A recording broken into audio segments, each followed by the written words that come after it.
नेताजी, सुभाष चंद्र बोस और डॉक्टर अंबेडकर। एक अनसुनी कहानी अक्सर यह सवाल उठता है कि नेताजी सुभाष चंद्र बोस और डॉक्टर भीमराव अंबेडकर का एक दूसरे के प्रति क्या दृष्टिकोण था।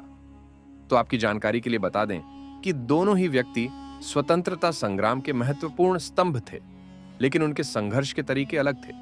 नेताजी सशस्त्र क्रांति में विश्वास रखते थे, वहीं बाबा साहब सामाजिक सुधारों के जरिए देश को मजबूत करने की सोचते थे। कम ही लोग जानते हैं कि जब नेताजी ने आजाद हिंद फौज का गठन किया तो उन्होंने उसमें हर जाति और वर्ग के लोगों को समान रूप से शामिल किया। वहीं डॉक्टर अंबेडकर ने भी नेताजी के प्रयासों की सराहना की थी।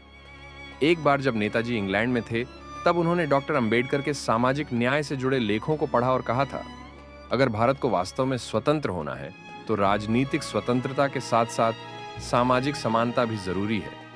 नेताजी और बाबा साहब की मुलाकात कभी नहीं हुई, लेकिन उनके विचारों में समानता थी। नेताजी का मानना था कि देश की आजादी के बाद समाज को बराबरी का हक मिलना चाहिए, और बाबा साहब इसी समानता के लिए आजीवन संघर्ष करते रहे। इतिहास के पन्नों में इनके आपसी संबंधों की चर्चा कम होती है, लेकिन यह सच है कि अगर नेताजी जीवित रहते तो शायद बाबा साहब के सामाजिक न्याय के संघर्ष को और अधिक समर्थन